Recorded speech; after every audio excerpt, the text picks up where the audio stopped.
Hey Raghunath, tell everyone about our Patreon community. Sure, Kaustubha. The Wisdom of the Sages Patreon community is an incredible online yoga resource.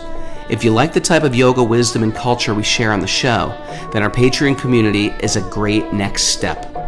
This is a listener-supported podcast, and any level of sponsorship will unlock a wide range of live and archived classes, talks, and even workshops. Raghunath teaches, I teach, and we have a host of other excellent teachers on topics ranging from yoga philosophy, asana classes, storytelling, Ayurveda, kirtan, cooking, meditation, and a lot more.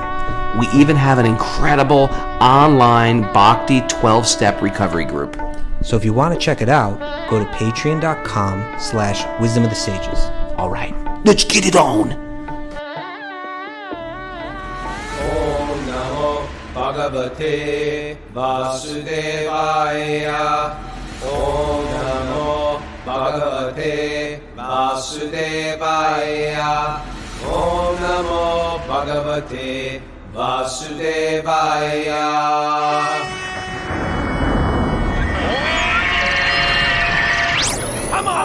Live from Super Soul Farm, this is Wisdom of the Sages, a daily yoga podcast with your host, Raghunath, and co-host and senior educator at the Bhakti Center in New York, Kaustubha Das. Welcome to the show, and welcome to Tuesday's Bhagavatam class. And it's good to be back. We took a vacation, Kaustubha.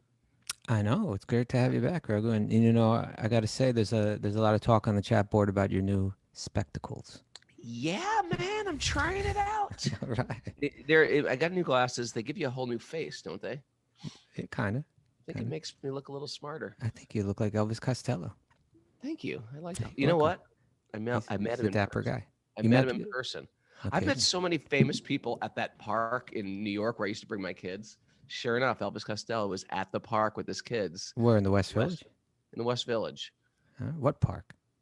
I call it Yamuna Park because every park for my kids, I would give a Krishna-conscious name to. Mm-hmm. So I don't know the regular name of it. Doesn't help me. It was called Yamuna I guess Park. it was by the river? It's on Beth-Yun Street and West Side Highway. All right. But Elvis was, you know what? He wasn't that nice. Elvis wasn't that nice. Really? I thought he'd be nicer. I really liked him. All right. Anyway, great glasses. Great glasses. Thanks. I had a great trip in California. It's great to be back. You did the Rich Roll thing? Rich Roll, totally cool guy. Incredibly awesome. Humble. Nicer than guy. Elvis Costello? A lot nicer than Elvis. And the person, it was Srinivas from Vermont whose brother manages Rich Roll. Yeah. And the guy's been different, incredible guy. Srinivas's brother, Matt, produces all these great movies like Cowspiracy, and is working on a new one. Forks Over Knives.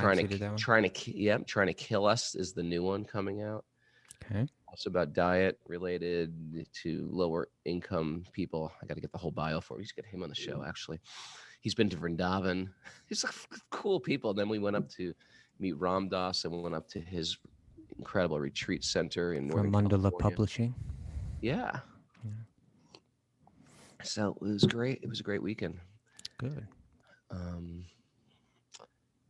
Ready to start? Yeah. Get back into it? It's not, you know what? I will say, I didn't read the Bhagavad-gita every day, and I was just like moving around. And so it's good to be back and to be regulated. Okay. Get my diet regulated and get my physical thing regulated. So it's good to be back to everybody. Thank you for still Good being to have here. you back. I did my Bhakti 101 thing over the weekend. I heard it was great. It was told me. a great turnout and a lot of great interest. And so we did the first two segments. I think it's going to take, we've been doing 2-hour segments. We did 4 hours, Saturday and Sunday, 2 hours each. I think we're going to do the same thing this coming weekend. I'll just go ahead and say we'll do the same thing this coming weekend from 1 till 3 on Saturday and Sunday. We'll continue. I think it's going to take something like 12 to 16 hours. And then we're liberated, or we have mystical. Well, no, then I'll have what I need to put a book together. I'm doing this to hopefully, we can transcribe it and make a book, edit it down and make a book out of it. You ever read those old yoga books where, like, if you practice this for 4 years, you will attain your, mukti or something? Have you ever read this?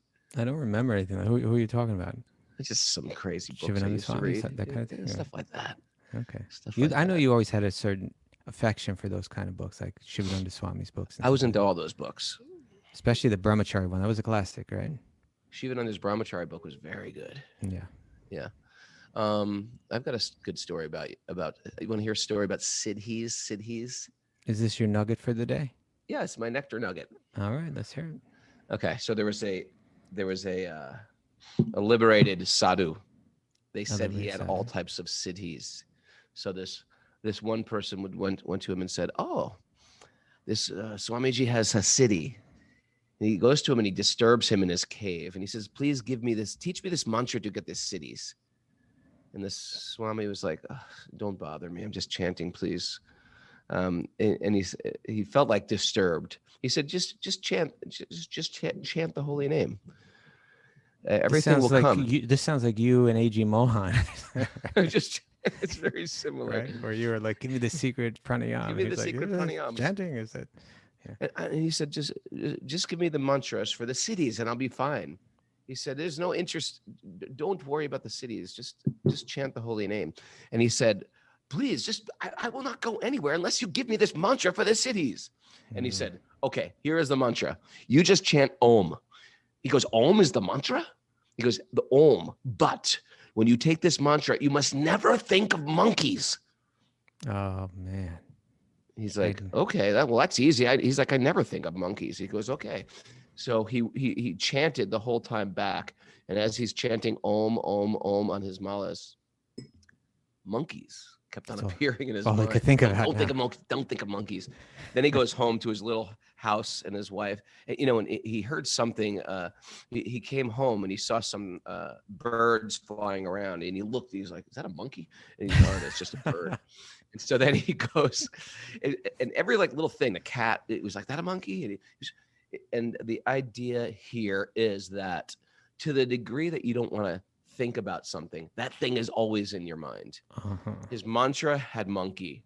Anything moving in his house, the cat was monkey. His wife was in the kitchen, and he thought, "Monkeys in the kitchen." In bhakti, we don't get rid of the things that are focused in our mind. Sometimes we're like obsessed with the things we have to get rid of. Okay. These are the things that are plaguing me. Bhakti, and it's almost like, when you ski, they say never look at the tree. If there's a tree in your way, you look past the tree. If you have to go between two trees, never look at the trees, you look between the trees. So in the same way, to the degree that we're focused on that thing we're trying to give up, all we think about is that thing that we're attached to. So in the same way, in bhakti, there's a beautiful switcheroo, I call it. Okay. That's the Sanskrit word, a switcheroo. We switch the thing we're attached to, and we just replace it with a divine form, with divinity.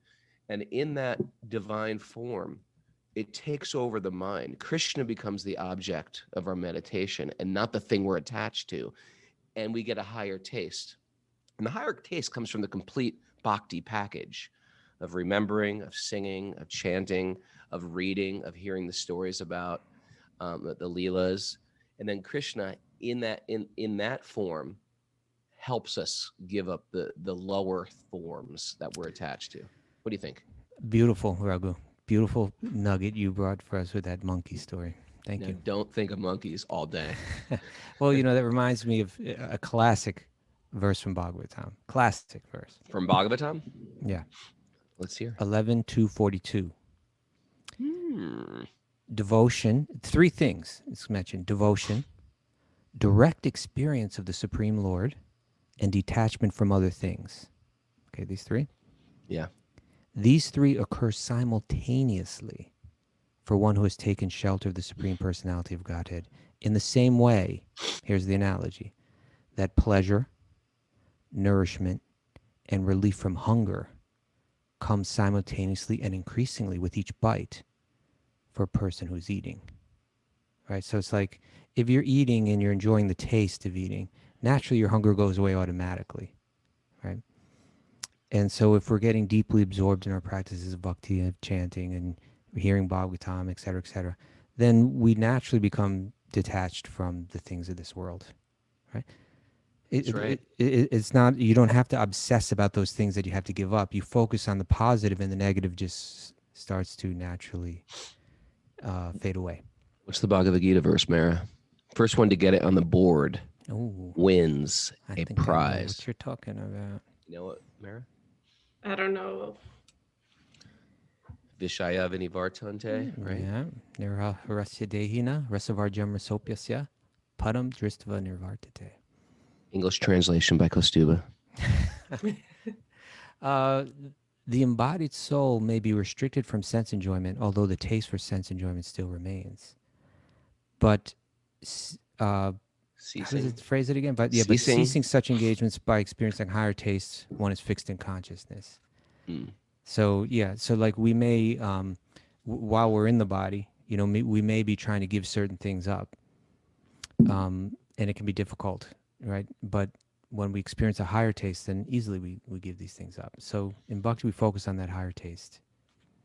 You know, this is all, It all ties into the verse. it's tying into what we're going to speak about today, Raghu. You see, that's Yeah. the way it's all work. You are like a transcendentalist. Like you're an instrument in the hands of God. Without even trying, you just like. I'm trying to tell my wife that I'm an instrument in the hands of God. Come on, cut me some slack here. All right. All Ready right. to dive in So, there? Thank you. That was a great story. Wait, where did you get that? Did you just make that up? Where did that come from? secret Or you got it from some old yoga book? story. Secret You got it from some old yoga story. book. I've got very Okay. many secret stories, Kaustubha. The monkey All right. one. The monkey. Don't think of the monkey. All right. So we're reading from a very wonderful spot called For Doer Talks with Maitreya, Srimad Bhagavatam, chapter 5. Yeah, Canto 3, remember. Chapter 5. Yeah, I'm sorry. Canto 3, chapter 5. Text number. I think we're starting with 11 today. Yeah. So here we go. Here's our secret mantras. Narayanam namaskritya naram chaiva narotamam devim saraswatim vyasam tato jayam madirayet. Before reciting the Srimad Bhagavatam, which is the very means of conquest, one should offer respectful obeisances to the personality of Godhead, Narayan. Unto Narayan Rishi, the supermost human being, unto Mother Saraswati, the goddess of learning, and to Srila Vyasadeva, the author. Nasta prayeshva badreshu nityam bhagavat sevaya bhagavati uttama shloke bhaktir bhavati naishtaki. By regular attendance in classes in the Bhagavatam and by rendering service to the pure devotee, all that is troublesome to the heart is almost completely destroyed, and loving service unto the personality of Godhead, who is praised with transcendental songs, is established as an irrevocable fact. Om Gyanatamurandasya Gyananjana Shalakaya Chaksurun Militam Yena Tasmai Shri Gurave Namaha.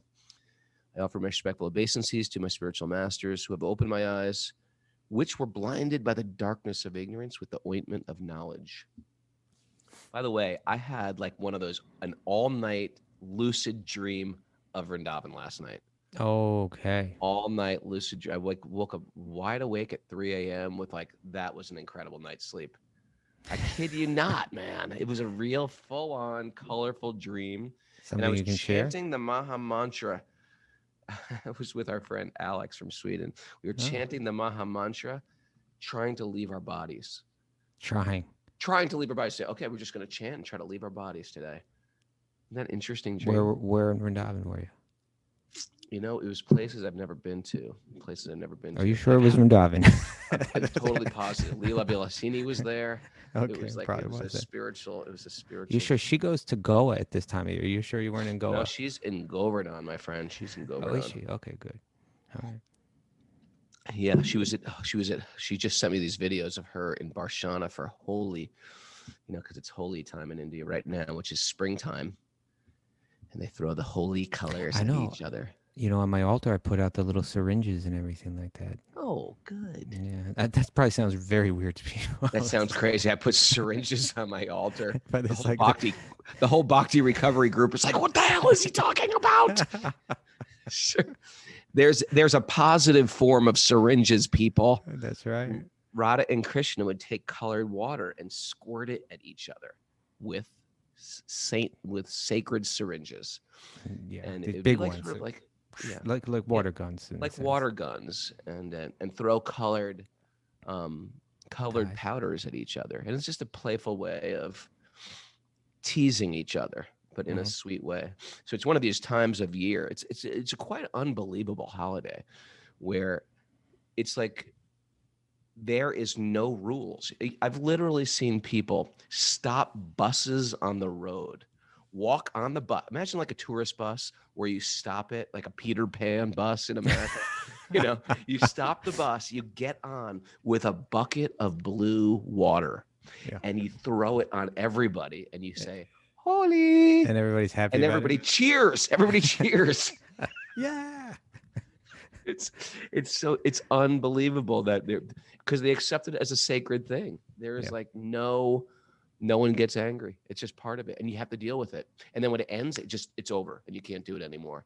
And it goes on. Some places it goes on for 30 days of that. Yes, the month has started. It's building up. Yeah, yeah, it's unbelievable.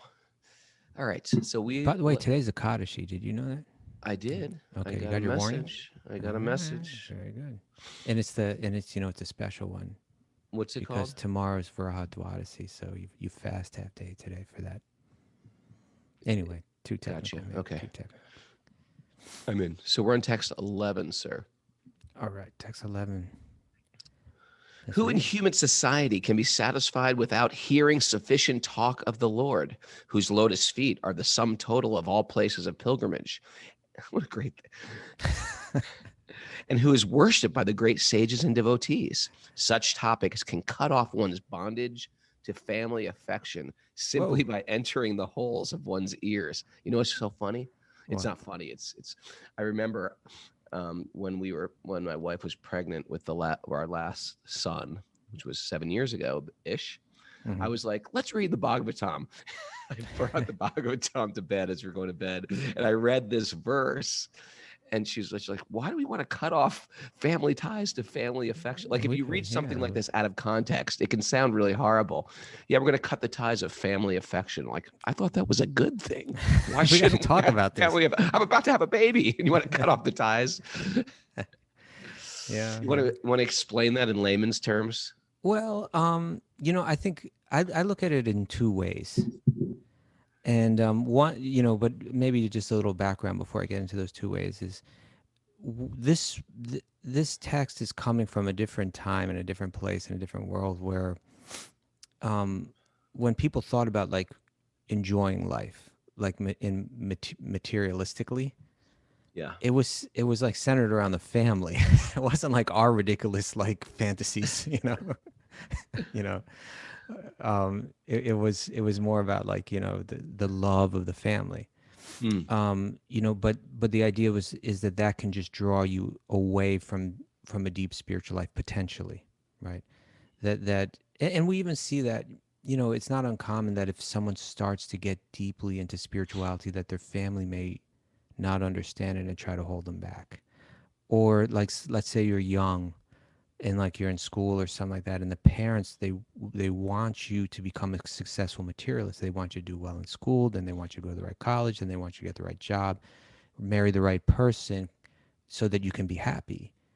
And when you have that spiritual calling, you're like, I don't know if that's exactly what I want to do. What your plan for me for material enjoyment is not necessarily the plan that I feel my heart is calling me to, or that mm, God is calling me to, or that will provide for me the deepest spiritual experience in life. And so a person gets to a point where they need to break the bonds that their family has on them, right? sure. So that's We're there. talking about a materialistic family.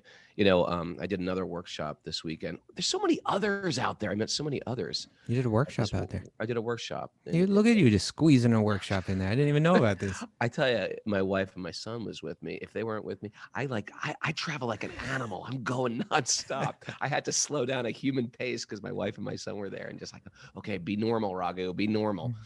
So, but I did do a workshop at Yoga 108 in Long Beach. Oh, right. I did hear about that. Okay. Yeah, Love those people at Yoga 108. yeah, a bunch of others, and that was a big question. It's like, what do you do when you have family members that are just so wrapped up in materialism?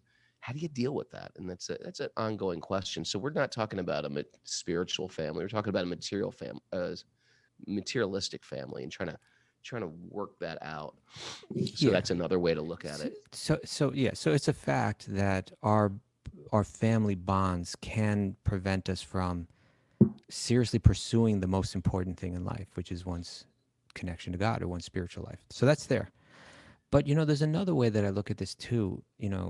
Um, it's it's like the our affection for our family can limit the love that we feel for every other living being in this world, right? So in other words, if my family affection is kind of limited to this very small group of people, it's saying here that by hearing Bhagavatam, it can break that bond, so that you begin to feel a deep love for every living being. And part Nice, interesting way to put it. Yeah. so like when we hear verses like this, we don't have to think about it, or we shouldn't think about it in terms of like I'm trying to break the feelings of love that I feel for another person. It's really I'm trying to expand it, but I've been bound to only these people. When I go Mm. deeper, so it's saying here when you hear Bhagavatam, it can break that so that one can actually feel love for everyone. Episode 6, Kaustubha. What's that? Episode 6.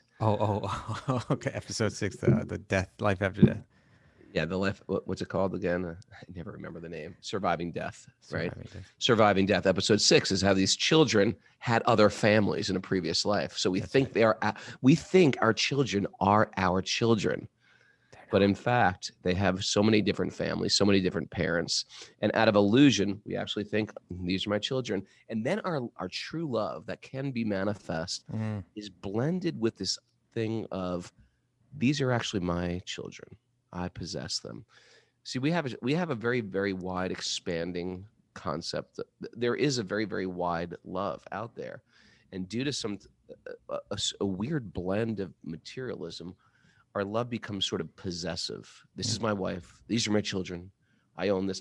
I expect them to be like this. I expect them to be like me, and they may not be like you. They might just be in your care for a few years to learn some lessons and then to go off and do their own thing. mhm. It's I think if people have like teenagers, and as the kid gets into teenage life, they start to realize, like, as they unpack their through puberty, and they unpack themselves, because when they're really little, they basically do whatever you say. You're their god. But as puberty unpacks them, you start to realize, like, this kid has some destiny. It's got nothing to do with me. Hmm. And I think there's a lot of control, especially when we have little kids, that we're like, yeah, this is my kid. He'll do whatever I say, looks like me, talks like me, acts like me. He worships me. And then we start to realize we don't possess these kids. It's such an eye opener for parents of teenagers. But you're ready for it this time, right? Like with I'm ready Rooney for it. coming up. The first two worked me. It's, you know, Yeah. So you have to. You saying there's a wide love. That was the term you used. it's a Wide. wide love. It's a wide love. I It's a think that should become your non-possessive thing. love. Wide That love. should become the name of your book or something like Wide Love. Oh yeah, like Ooh, I like Raghunath. that. He's got Wide this thing, love. Wide Love. You know. It's a you know what it is? It's a non-possessive love. Mm-hmm. Yeah, a It's a love you non-possessive. understand. Yeah. I didn't mean to Non-clingy, cut you off. non-clingy.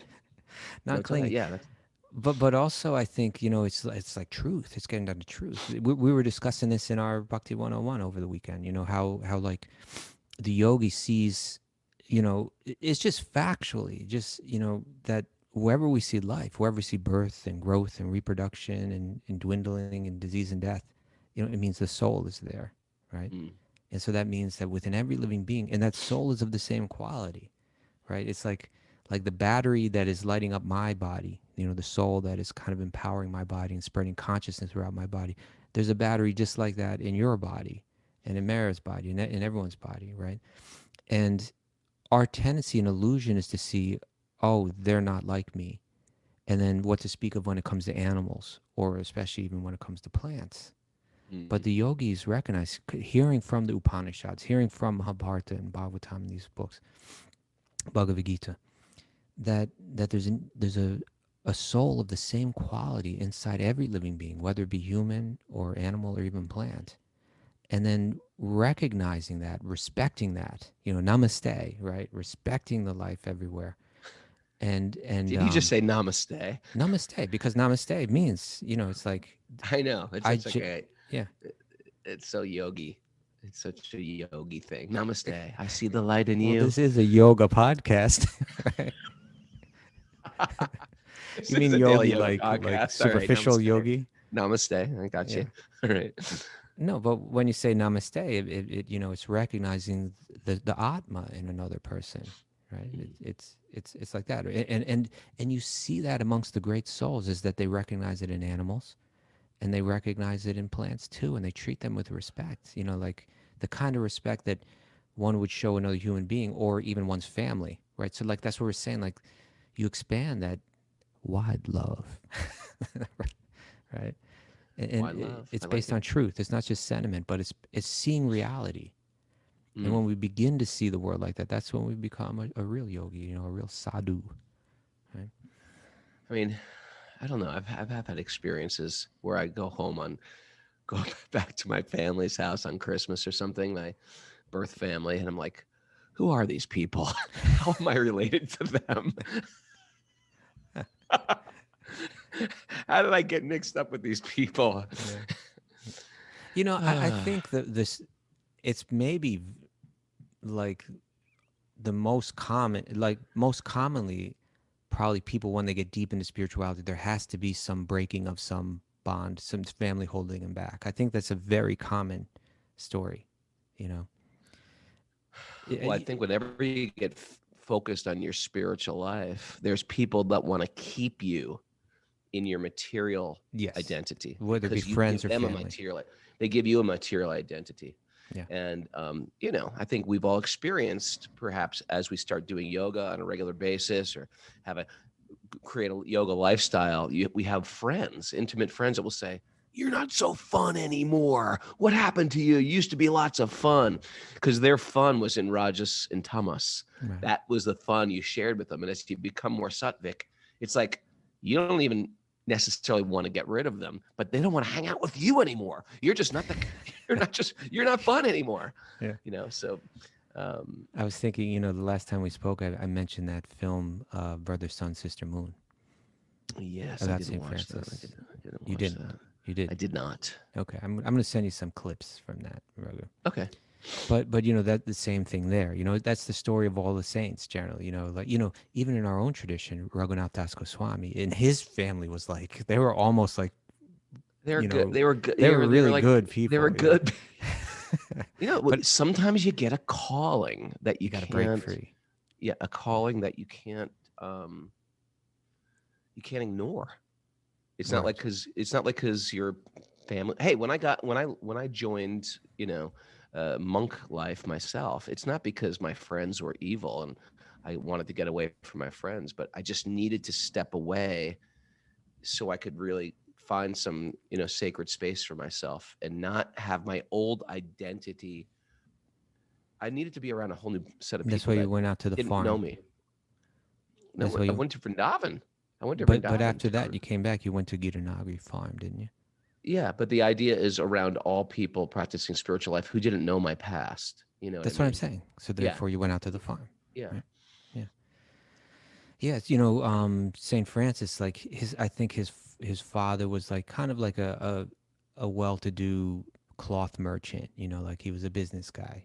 You know, Mm. and it was expected that Francis is just going to kind of follow in those footsteps. And as a father, he's probably thinking, right, I'm going to build up this business so that my son will be able to live a comfortable life and be happy. It's a You good know, thing. It's a it, nice thing. They it's coming from, care. it's coming from a good place. So you don't have to turn around and hate your family, but you might have to break the bonds, right? You might have to say, you know what, um, I appreciate, that you set up this cloth business thinking of my welfare, but it's not what but my heart and God is calling me to give my life. And again, that may happen in so many different ways. Like for you and I, it really meant kind of like leaving the world behind, sort of. And it doesn't have to mean that. And that's a good thing that we can see how one could maybe break that bond but not break it, right? Like break it in the sense of I'm not going to be slowed down. I'm not going to be limited, or I'm not going to have my progress, my spiritual progress, stunted by my family's pressure. But at the same time, I can deal with it in such a mature way that I minimize whatever tension or fear I'm creating in them, and hopefully before long they begin to see, oh, this is a good thing that they're into. The beautiful thing about bhakti is that we are all unique individuals, and as we add bhakti to your life, you write your own symphony. It starts to manifest. It's going to be completely unique. How your way that you approach divinity will be completely unique. And for us, it was that time where we just had to cut. And for other people, it's going to be how to integrate. And for other people, it's going to be maybe some type of like exotic travel, isolation, living in a cave, being big in the world, being small in the world. You know, some people are big Yeah. and they have to get smaller, and some people are small and have to get bigger. You know, it's Yeah. everybody is a unique symphony, Kaustubha. What's the title of your symphony? My symphony. Yeah. Oh, this is a thing. You can work on it. You can, Mara, No, you work on a title for Raghunath Symphony for us by the the end of the show. Give us surprise some. symphony. All Okay. right. So all these verses we're hearing right now, Yeah.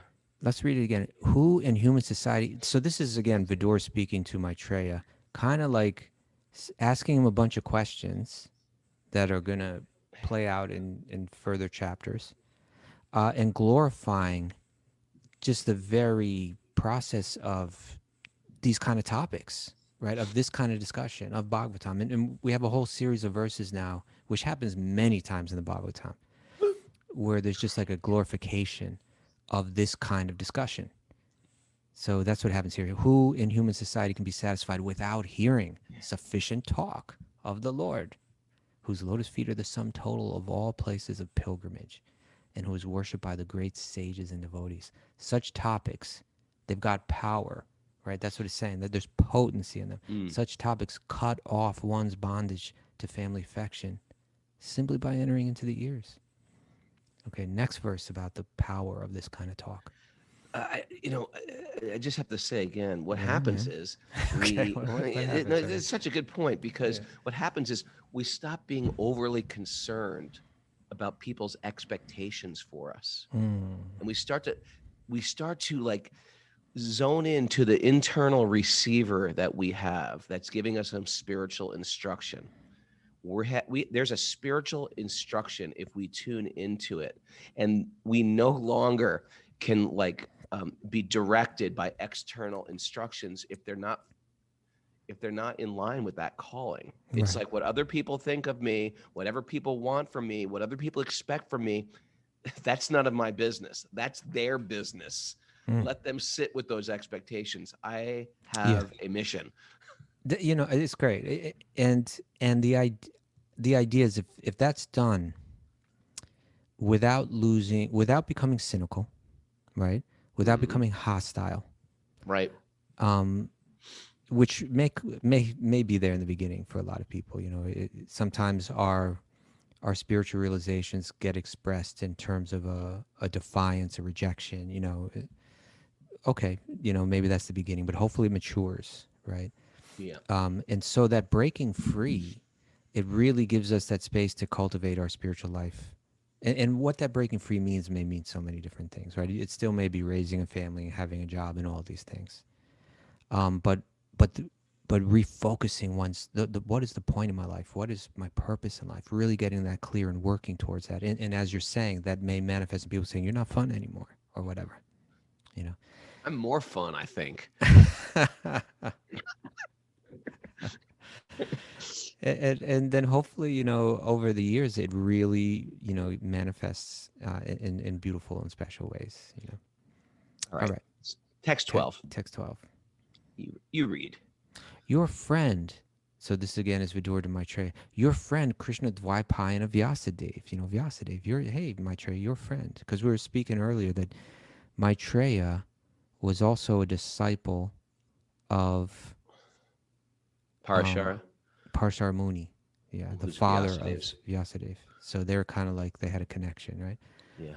So your friend, the great sage Krishna Dvaipayana Vyasa, has already described the transcendental qualities of the Lord in his great work Mahabharata.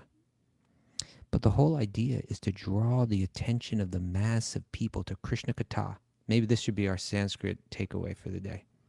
Krishna-katha. Krishna-katha. Yeah, the word kata. That's a great Sanskrit goodie. Mm-hmm. S- Meaning? s- Kata means to speak of. Yeah. So there's Krishna-katha, Ram-katha, Bhagavad-gita. Gramya-katha.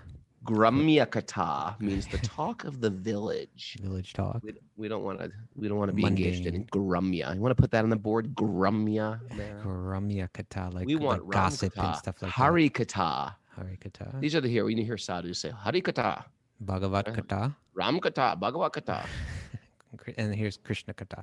and Yeah, Krishna-katha. so yeah, talk of, so he says again, but the whole idea of the Mahabharata is to draw the attention of the mass of people to Krishna-katha through their strong affinity for hearing mundane topics. It's a trick. It's You a see that? trick. It's a trick. Because like I want to hear about romance, I want to hear about adventure, I want to hear about battle, I want to hear about all these things. Oh, we're just going to give you Krishna-katha right in that package in the Mahabharata. Right. You want something. You want romance. You want like heroes, villains. It's like you read the Mahabharata. It's like reading X-Men or Marvel comics. There's heroes, villains, supernatural weapons, love stories, but you're replacing these with transcendental personalities, and therefore the Mahabharata, you get sucked into it. And next thing you know, Arjuna's your hero, Yudhishthira's your hero, Duryodhana's the villain, and they're all archetypes of these qualities that that the author wants us to move towards or away from It's to yoga. assist us in our joy. Yeah. Yeah, the yogis walk right. There's a big battle about to go on. There's some kind of intrigue, some kind of, and then like Vyasadeva walks into the room, and everybody's like, "Oh, fill us in. How are we meant to understand this?" Right? And then you get that pure yoga, and you get that Krishna-katha built right in there. Built right in. Okay. Text 13. Yeah. For one who is anxious to engage constantly in hearing such topics of Krishna-katha, gradually for one who is anxious to engage constantly in hearing such topics, Krishna-katha gradually increases his indifference towards all other things. It really does. It really does. Look at Mara. It's over for her. Such constant remembrance of the lotus feet of Lord Krishna by the devotee who has achieved transcendental bliss vanquishes all his miseries without delay. But there's some big promises in this verse. Big promises. For one who is anxious to engage constantly in hearing such topics, Krishna-katha gradually increases his indifference towards all other things. It just happens. And this is right back to the story of the don't think of the monkeys. That's why I said it all ties in. Yeah, you get a higher taste by hearing Krishna-katha. Then all of a sudden we say, hey, let's watch this movie. Let's read this book. And it's like, it's good. It's even got heroes and villains, but it doesn't sort of like resonate with the soul as deep. And then nothing is the same. Please. Where did that come from? Is that your symphony? No, that's my song I always sing. He touched me. Can we find that song, Mara? He put his hand on mine and then he touched me. And nothing was the same. Me. So Krishna-katha touches one, and then nothing's the When same. Krishna-katha touches your heart, nothing is the same any longer. You know what that reminds me of? What? It reminds me of these verses from Bhagavatam, which I think are just like super beautiful and meaningful and encouraging, Yeah.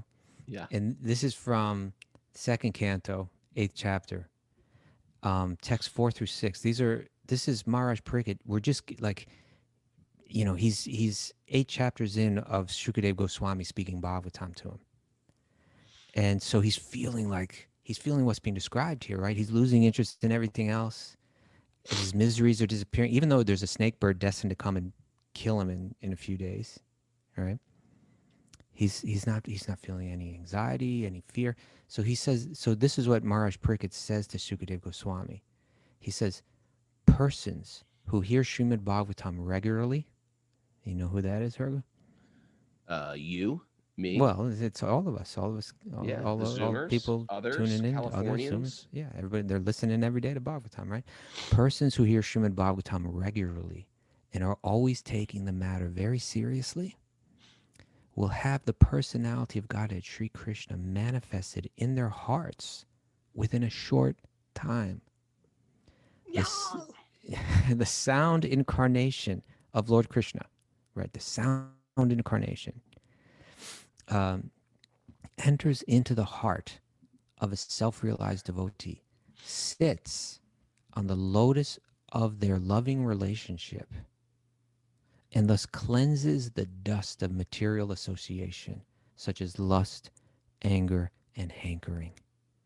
Thus, it acts like, do you remember what it acts like? Remember this one? We've talked about it before. Like Mm, autumnal rains autumnal rains. That's on right. pools of muddy water, right? It just like it makes all that mud just go down and everything becomes very clear and lucid and pure.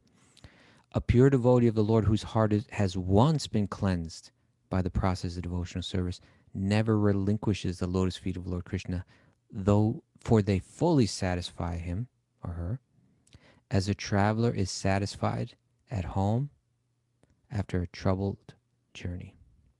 Mm, Right? beautiful. Yeah. So just like it's this is something that throughout Bhagavatam is trying to get us. It's like saying, okay, people, we know this sounds almost too good to be true, but if you just have some faith in it, that if you just come back to Bhagavatam and hear it on a regular basis, hear it every day, bathe your mind in it, absorb your mind in it, it's going to have a very powerful influence. And if you take it very seriously and you take it with faith, it's going to be very transformative. And, and it's saying here, even God will sit in your heart, Mm. and you'll feel a type of that satisfaction that people are looking, just like after a person a long trouble journey, they get home, oh, finally, relief. You'll feel that sense of relief. Like that. And your You know, lower nature, as it's saying, lust, meaning not only sexual lust, but, materialism, desires. yeah, and anger and hankering. These things will diminish when you're hearing Bhagavatam. It has that effect. It's like the Bhagavatam wants us to take all of our sadness, all of our lamentation, all of our excitement, all of our fun, and just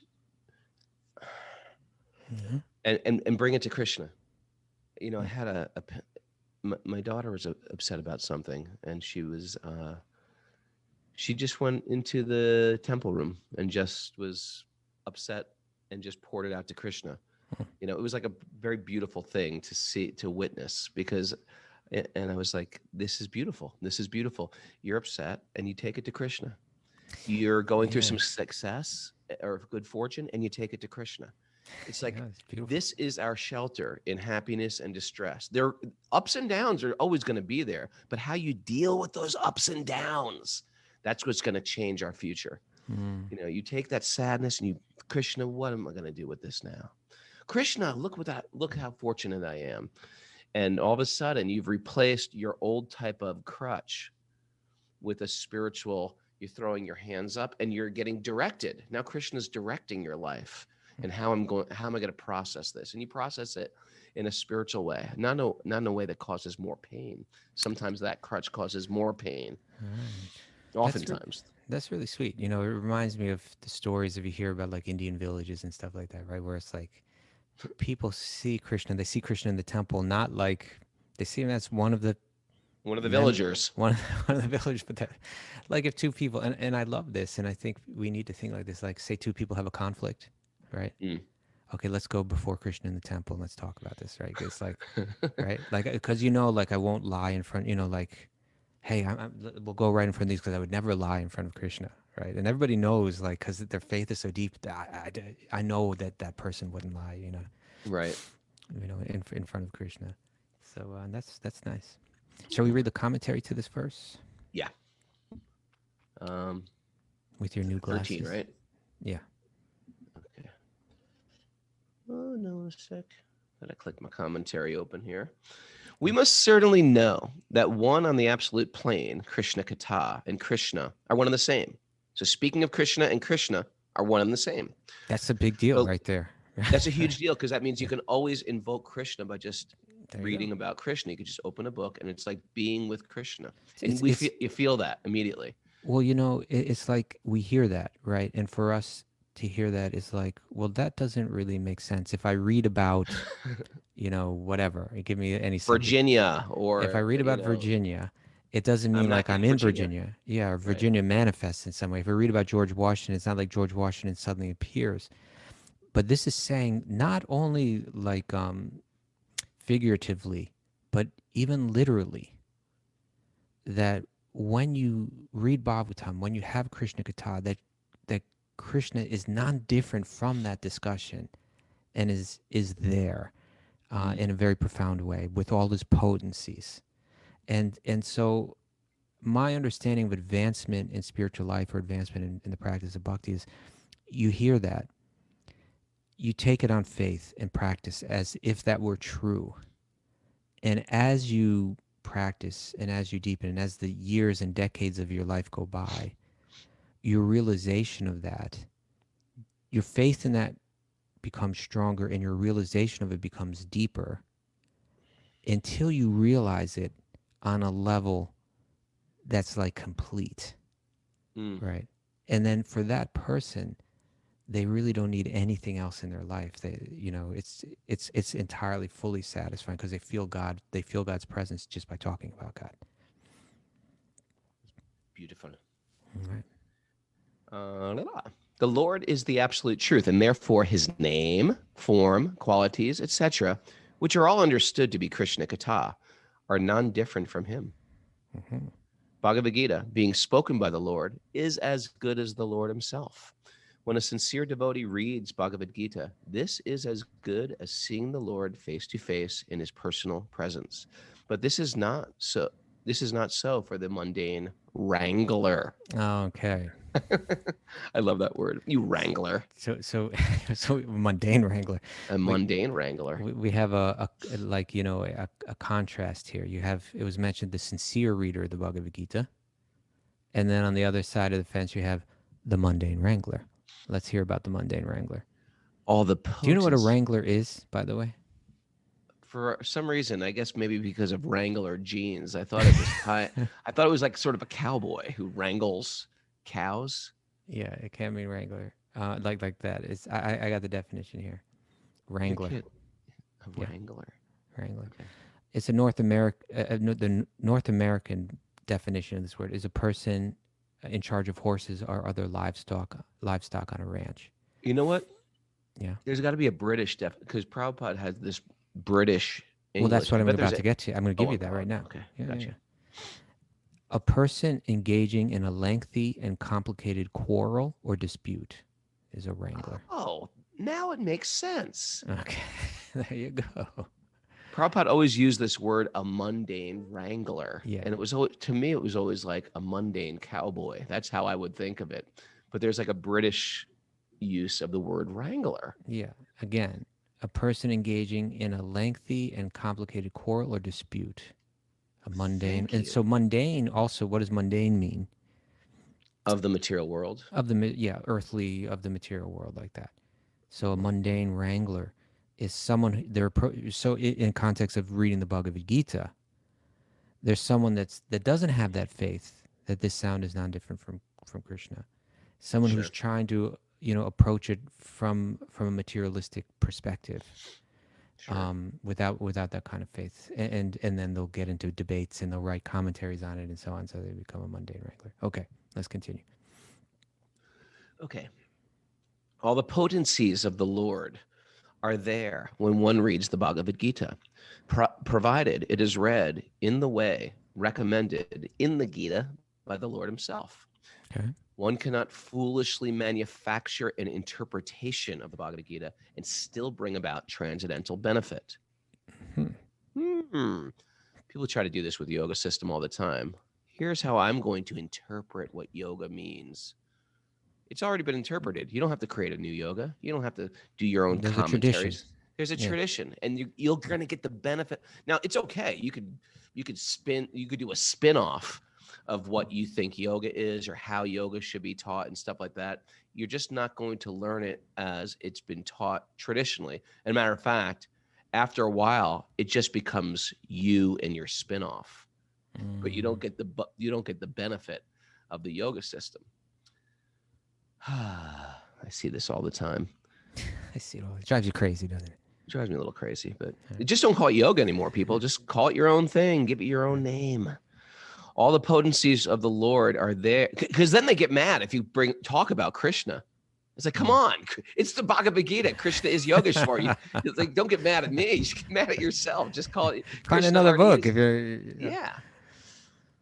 All the potency of the Lord are those are there when one reads the Bhagavad Gita, provided it's read in the way recommended in the Gita by the Lord himself. One cannot foolishly manufacture an interpretation of the Bhagavad Gita and still bring about transcendental benefit.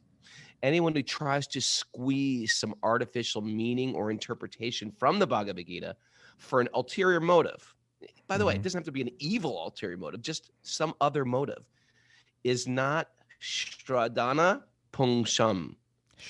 One engaged anxiously in bona fide hearing of Krishna-katha.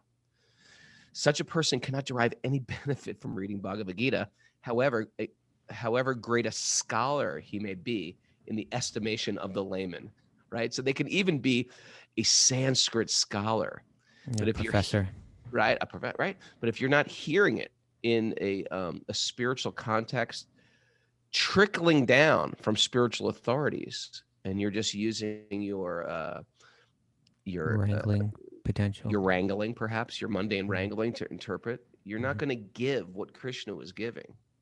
Okay. The Shradadana, or faithful devotee, is that the word? Shradadana. Yeah, it means to Shradadana means you're giving Shraddha, right? Faith, Dan means to like give.